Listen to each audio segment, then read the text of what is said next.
creating cultural awareness and understanding. This is Culture Clique.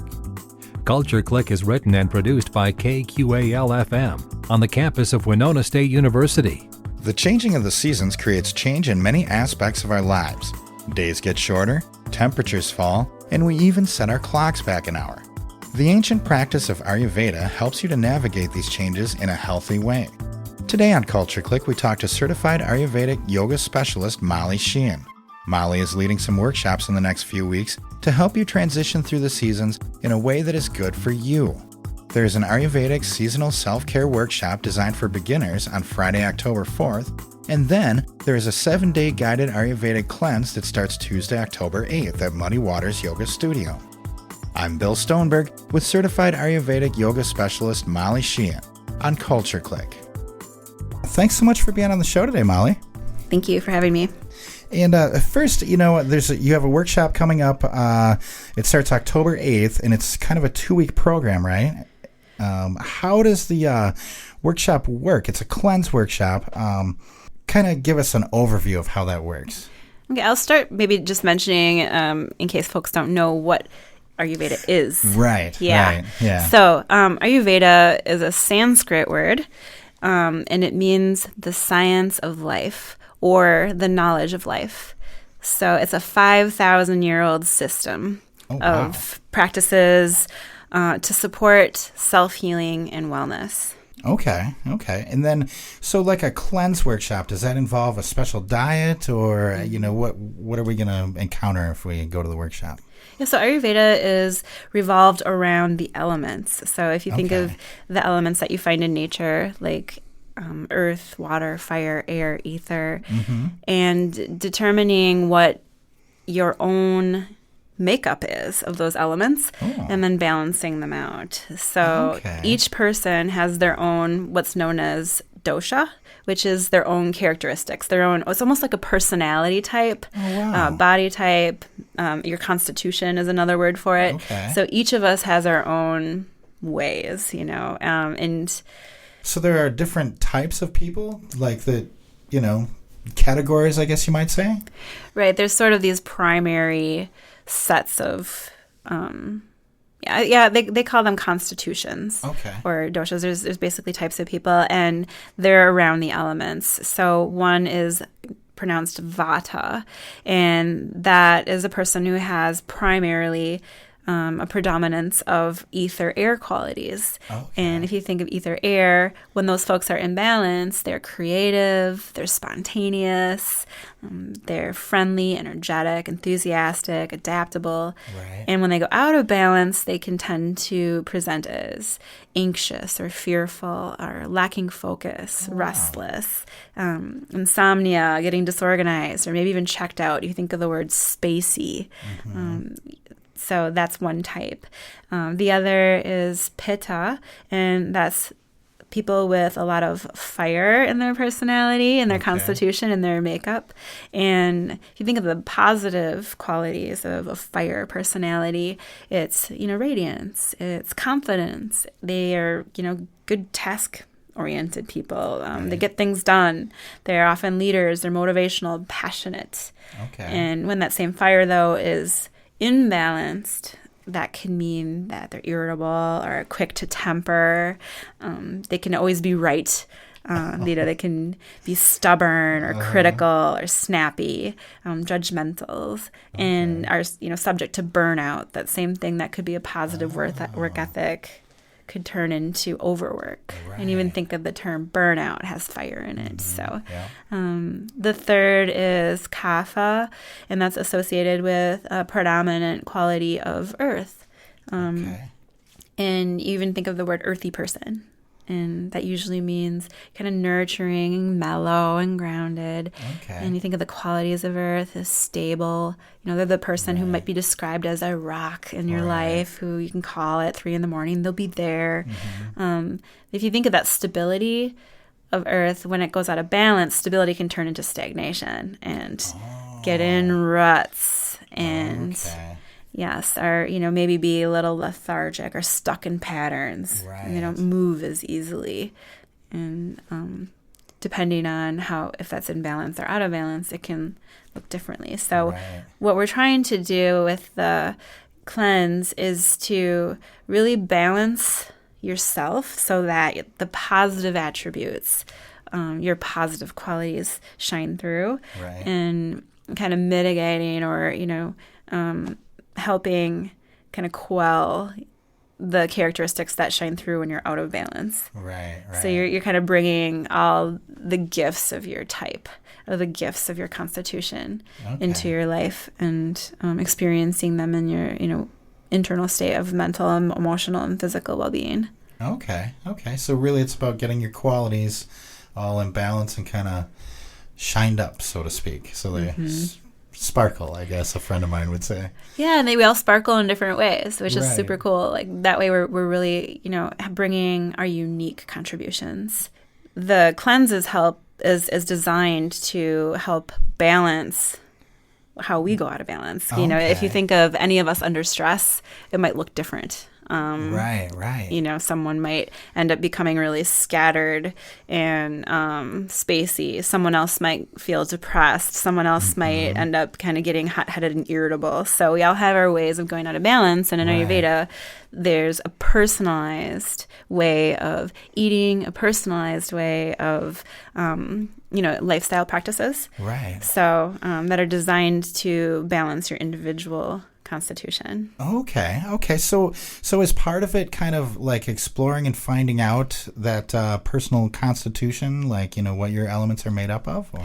Yeah, the first part of the series is actually an Ayurveda 101 and Seasonal Selfcare workshop. So just like if you look outside, nature changes with the seasons. So the trees change, the squirrels change their behavior. Right. In Ayurveda, we too, as being part of nature, should ideally make some seasonal shifts. So the first workshop is really about learning understanding what Ayurveda is, and some practices that we can do during the fall season that'll help support us during fall, so that we don't get sick, and so that we're able to be more resilient through fall. Okay. So the first one is season-based self-care. Okay, cool. In the Ayurveda workshop, the 101, that's happening tomorrow, right? Friday the 4th? Yes, it is. Okay, cool. I just want to make sure people out there know that. Now, do they have to register, or is it something they might be able to, like, if they hear this, can they just show up? Or space is limited, so it'd be a good idea to register. Maybe call ahead. Okay, so that would be like call through Muddy Waters Studios or something. Yep, it's through Muddy Waters. It's also, you can register online at muddywatersyoga.com/the cleanse. A cleanse. So, or just looking under events on the Muddy Waters website is another way to register. Okay, cool. Sounds good. I just wanted to make sure people know that. And then you had mentioned that, like the seasons, as, we all change through the seasons and things like that. So are there different styles of cleanses, like for, say, spring or winter or summer and things like that? Yeah. Each season, if you think of what happens in fall, it gets dry and, it's windy and it gets cooler. So in Ayurveda, then we'd want to bring in warmth. We'd want to bring in moisture. We'd want to, to kind of balance out. Counter those changes. Yeah, exactly. Okay. Yes. Nice. So if, for example, we're drinking a smoothie every morning, that's cold. And it contains ingredients, maybe if there's kale in there, that's like rough. And so that could actually be aggravating to us during fall.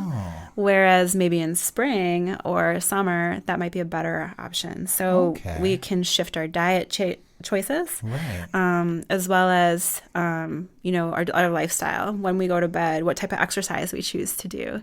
That can all shift with the seasons. Just like other creatures in nature, we see them shift their behavior. Ayurveda tells us how we can shift our behavior to be in better balance during the different seasons. Okay, so is it kind of like almost like a tune-up to get in tune with how things are changing and flowing? Or? Exactly. That's a really great way of phrasing it. Nice. Okay, I can get down with that. That's cool. Have you led workshops like this in the past? I mean, you're a yoga instructor. You do a lot of stuff around town. Have you done these cleanses before, or?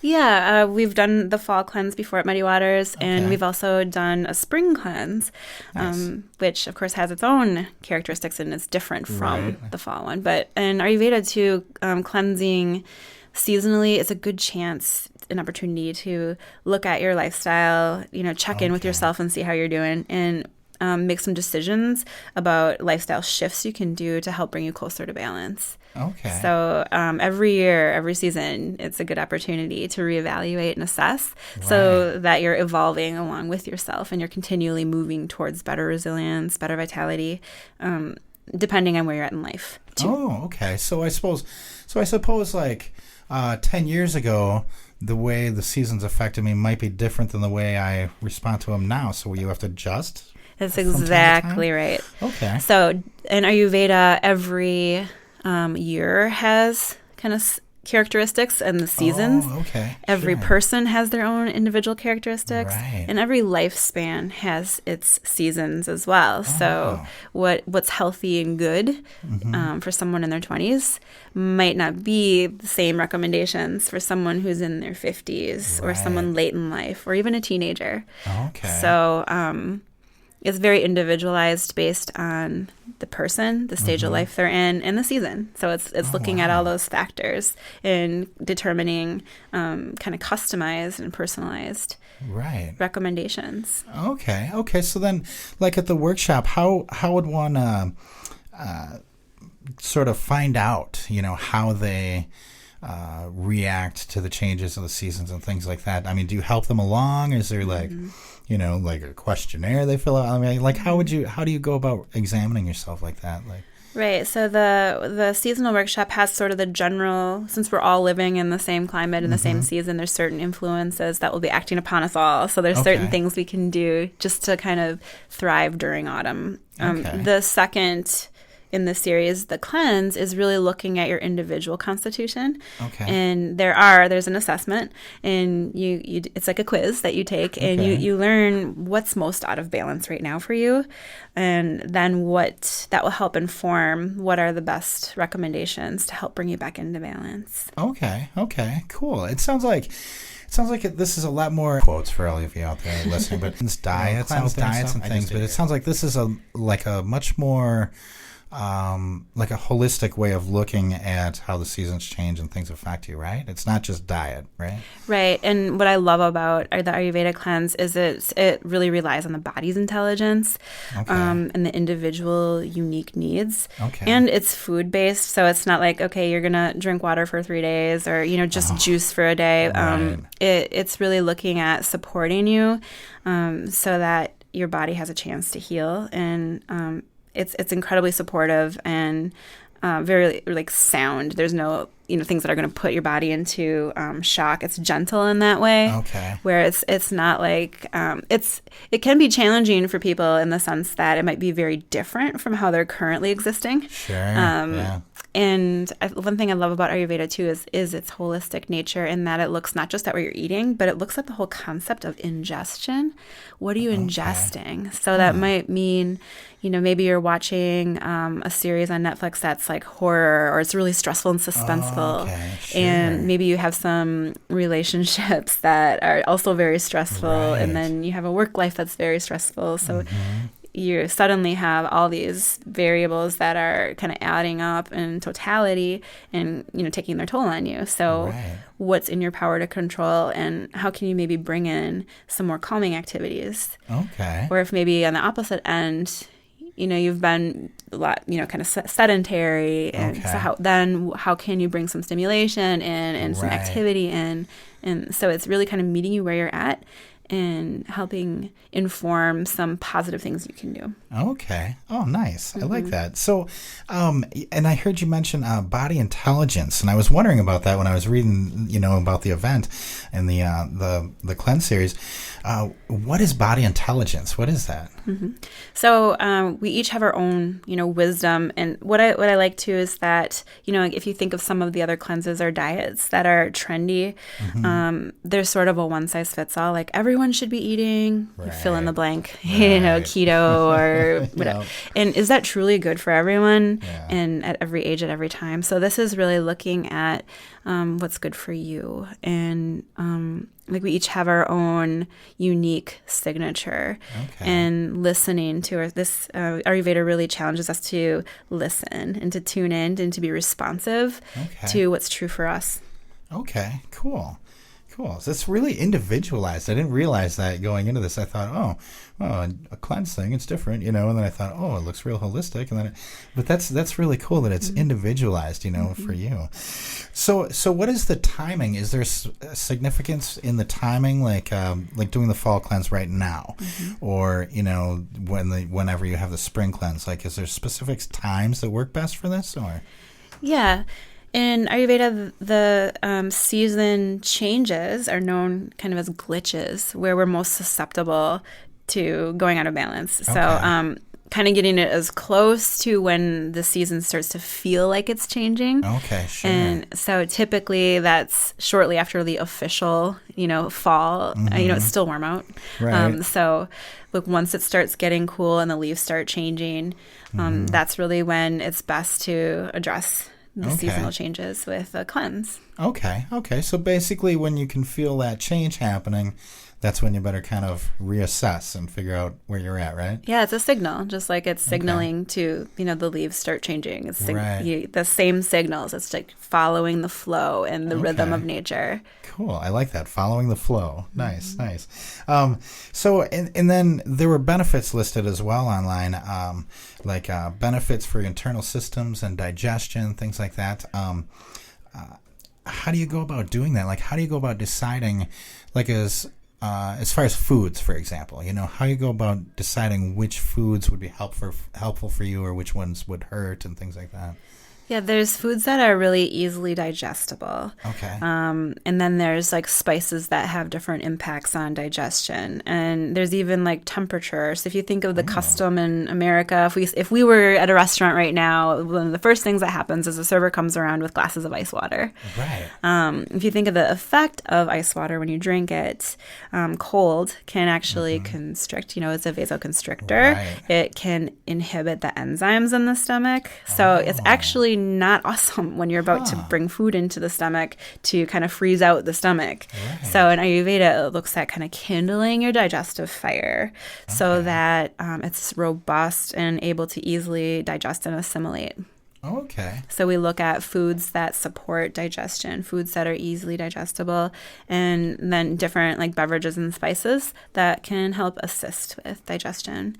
And the reasoning behind that is that the less resources your body needs to use to like break down food and digest and assimilate, then the more resources are available to, rejuvenate, replenish. Right. Your immune system gets boosted. So it's kind of giving your digestion a break from maybe not so easily digestible diet. Right. and giving it a chance to really build the reserves, especially for winter. Okay. And then your body can kind of use that energy to focus elsewhere where you need it, right? Yes. Okay, nice. And then, talking about food, I love food. There's a cooking workshop that's included as well on Thursday the 17th, and that's at Bluff Country Co-op, right? Mm-hmm. Okay, so what kind of dishes might we expect at that? Yeah, so if you've ever had Indian food, Ayurveda it has its roots in India, so there's a lot of those spices. So it's very flavorful. You're definitely it's not gonna be like rice cakes or anything like that. Okay. For lots of reasons. If you think about rice cakes, they're light and dry and crunchy, which is exactly what we're trying to balance out is light and dry, crunchy fall. So it's definitely nourishing, warm, well-spiced foods. Ooh. So it's incredibly flavorful. We often hear back from folks that they really enjoy the kind of shaking up their diet with some interesting flavors. Okay.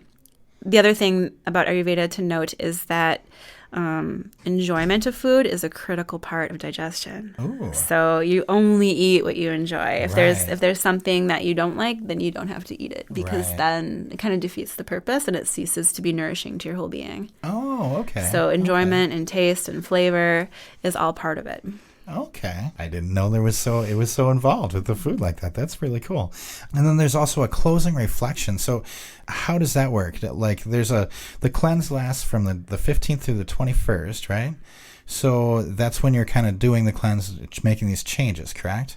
Yeah, there's a transition phase. So rather than like an abrupt change to your whole lifestyle and your eating habits, we kind of work in and start shifting. Okay. And then we spend a few days, living closely in the ideal way. Okay. And then we kind of transition and choose, what do we want to bring back in? What do we want to keep? And the reflection is actually, what do we want to carry forward from this cleanse? What new habits do we want to continue to cultivate? Okay. Oh. So it ends up being carried forward, not just, when the cleanse ends, but bringing some new shifts into your life. Okay. And that's also where the return to a seasonal cleanse, the next time around, you might integrate another shift. And so slowly over time, you're evolving these habits that bring you closer into your optimal well-being, rather than kind of trying to blitz and make 100 changes at once. Right. You kind of make one or two, and, the cleanse is an opportunity to experiment with these different variables and kind of see, which things are feeling really supportive and what things are like maybe just not in the cards for me right now. So the cleanse really, you live this way for a few days and then you see what you want to integrate into your life. In the long term. So all these dietary cleanses out there, and I just did the air quotes again, because that's what, kind of scares me about stuff like this when I, read about it. I'm like, oh, I don't want to do that. That abrupt change of just like, well, you're going to change your lifestyle and you're going to change it right now and it's going to be extreme, This sounds like it's kind of a gentle, like kind of feeling out and figuring out what you need to do. And, am I on the right track there? Yeah, it's really honoring your whole self. And it kind of gives you a menu of options to choose from, and you pick the ones that feel like they're either most manageable or would be most helpful. Okay. For example, with digestion, if you think of consumption of, even media. So maybe I'm a person who the first thing I do when I blink open my eyes is look at my phone and start consuming. Right. And then maybe I work at a job where I'm consuming. And then I get off work and I'm consuming. And so I'm just constantly ingesting, and processing information, and, stimulus. So, one thing I might try is a technology curfew and kind of just saying, all right, you know what? I'm going to quit giving my body things and my brain things to process. And I'm just going to kind of chill out and do like quiet activities away from my screen. And that might be something I choose to do. And I see how it goes. And I see the effects. And maybe I'm calmer. Maybe I'm sleeping better. Right. And maybe then I'm like, you know what? I'm going to stick with this technology curfew. And, then I've chosen one habit that feels like it's really serving me well, that I want to continue.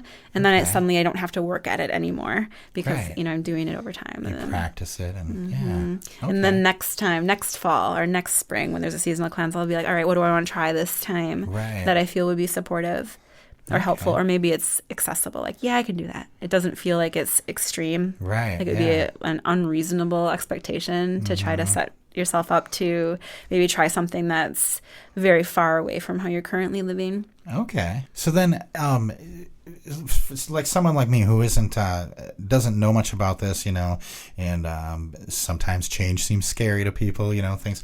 So do you guys kind of help people, like walk them through like what they might want to keep and not keep and stuff like that, or? Yeah, this is a group process. Oh, okay. And it's led by, I'm leading it, and so I'm facilitating that and helping people work through arriving at what might be best for them. And we end up having support the whole way through, where people who are taking part of it like talk to each other, and people share ideas, and we share experiences and offer support and feedback along the way. So it's kind of nice to go through it together.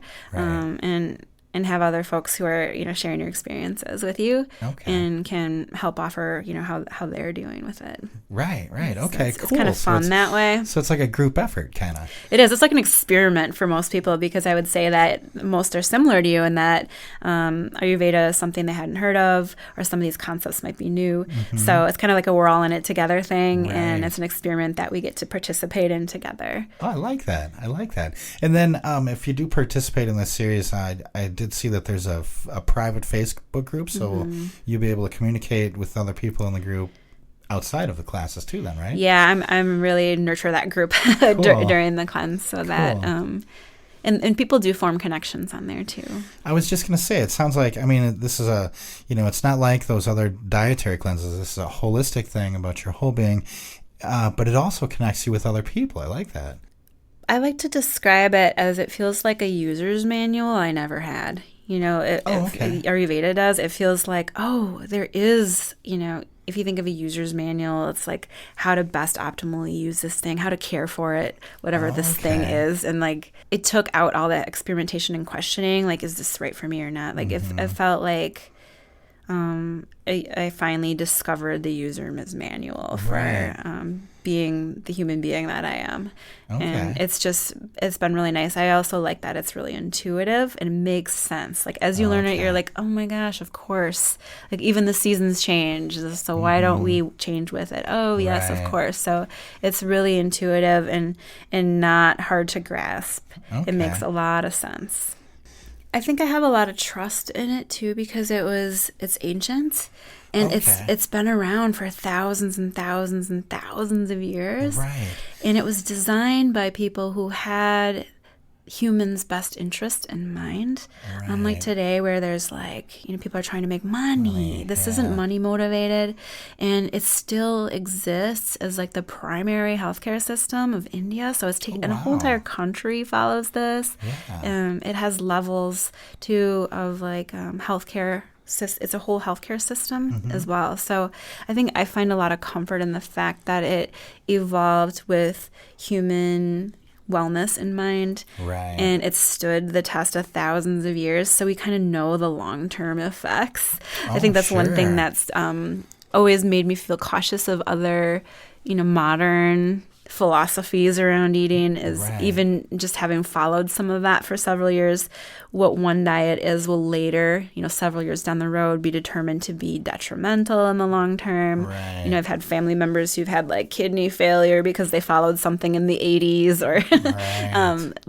or we focus in modern times so much on short-term benefit, and typically that benefit is narrowly defined as maybe losing weight. So it's like, will this diet help me lose weight in the short term? And that seems to be how the framework has been for most modern diets.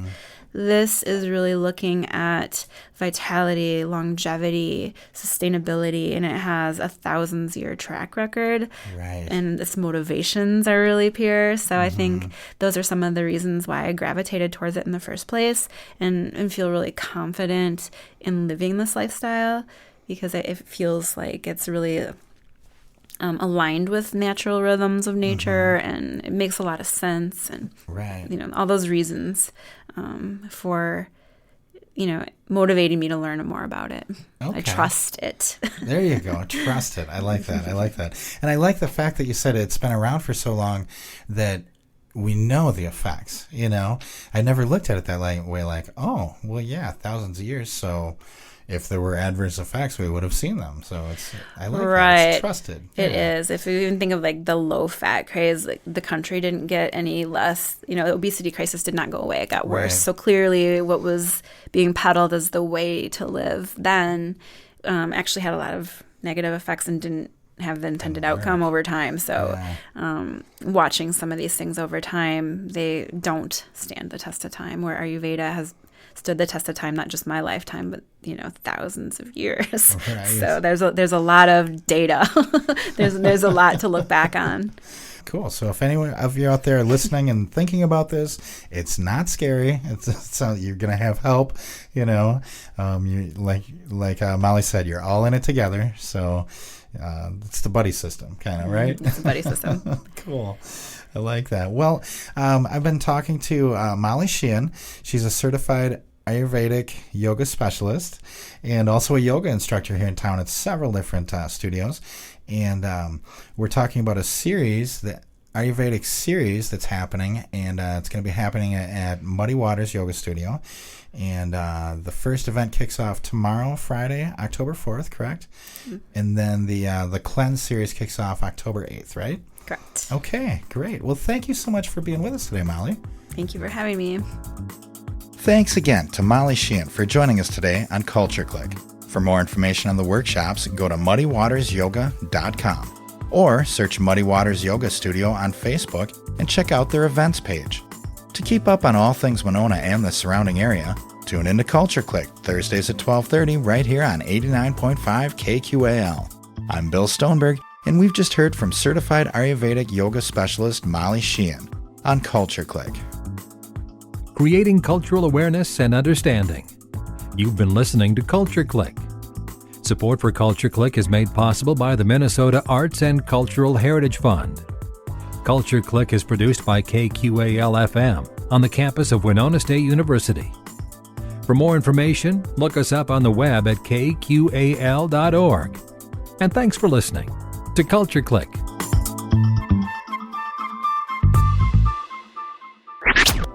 Are you interested in all things Winona and the surrounding area?